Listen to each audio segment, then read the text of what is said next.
I love the film. And if I can start with you, Melissa, I read that you were a huge fan of the Broadway musical. What was your reaction when you found out you got the role of Vanessa? Oh, can you imagine being a huge fan of something and then getting to be a part of the movie? Like, I was exploding out of my skin in happiness. I cried for 3 hours straight. I cried when Lynn called me, and then I immediately called my mom and I kept on crying. And then I called my husband and I kept on crying. And then I just sat in the couch that I was at and I just felt like my body was like floating up into the ceiling. And I remember thinking in that moment, I was like, I want to remember this feeling forever. It was like an immense feeling of satisfaction, like of everything that I've worked for has led to this moment. And all those difficult moments of doubting and of, not knowing if you should keep going and all the rejection has been worth it because of this. And Leslie, this is also your first time on a movie set, I do believe. How did it feel when you arrived? And did you shoot your huge opening number on day one? I did it. We didn't shoot it on day one, but I was very scared as though it were the first day every single day. I was like, how am I here? How am I here? They're going to find me out. They're going to find me out. I should not be here. And yeah, it was intimidating, but then also it was like, I felt like a little bit bipolar because then every time I would doubt anything, Corey was there to be like, yo, relax. Aunt was there to be like, Mel was there like, yo, you got this, So it was kind of like being reminded that when we get to tell our own stories, there's so much of your own personal life experience that you can bring to this and bring to your characters. And so I was reminded of that every day. I'm a New Yorker. I was born in the Bronx. I have family in the Heights, and so I just try to use all of that and remind myself that I was with family, which I really was, and was given all the generosity that I needed to learn all the things I needed to learn to play Nina. And what a wonderful school, it was like just brilliance all around me. It was great. And Melissa, you have great chemistry with Anthony Ramos. How much fun did you have to creating that on-screen relationship? And is it true he DM'd you before your final callback? Yeah, that is true. He DM'd me and I was so grateful because I wanted to reach out to him and I didn't know how. I always like when I'm doing something as important as this final chemistry read, I was like, I want to just talk to him first. I don't want to like go into the room and have to, create all the history that the characters have in a second.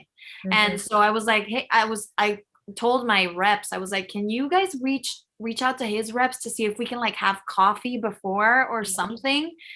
And as soon as I hung up with my team, I checked my Instagram and he had DM'd me. And I was like, I'm so happy I started following him too, because I have my Instagram set to like, I only receive DMs from people that I follow. You follow. And I had just started following him like in December because of the callbacks. And so I was like, oh my God, I'm so happy I'm following you. And then it was easy, like the chemistry that you see, we got a chance to, all of us, because we had such a long rehearsal period, we spent a lot of time together and we got to know each other. And we bonded over being terrified of being a part of something so special and feeling like, are we going to be good enough for this? And I think that helped a lot because by the time we got to shooting, we'd spent 2.5 months together and the love that you see on screen is real. And Leslie, Nina has some traumatic experiences at college. How important do you think it is to deal with these very real issues on screen? Everything. I mean, that was one of the main things that made me feel so validated in playing Nina, because I've felt that way.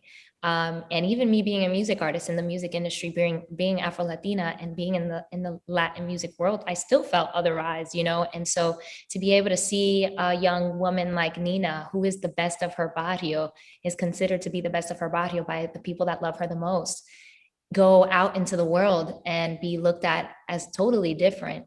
And we get to see her arc in her finding her voice again in that story. It's a rarely told story that we need to hear, because a lot of people feel this, no matter where you're from, you at some point you feel otherized and you feel different because we're all unique, right?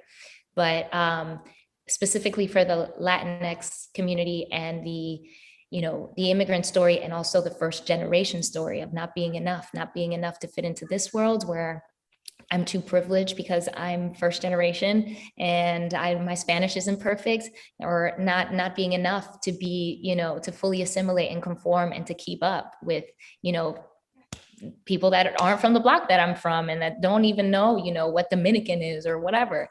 So it was very, very validating for me as a person. And I know it will be so important and so validating for other young girls and boys who feel or have felt this way too. Absolutely. Leslie and Melissa, thank you so much. It's been an absolute pleasure talking to you both. Thank you. Ladies and gentlemen, you're watching Hey You Guys! Hey You Guys, huh? Hey You Guys. Is that from the Goonies? It is indeed, yes. Nice. Hey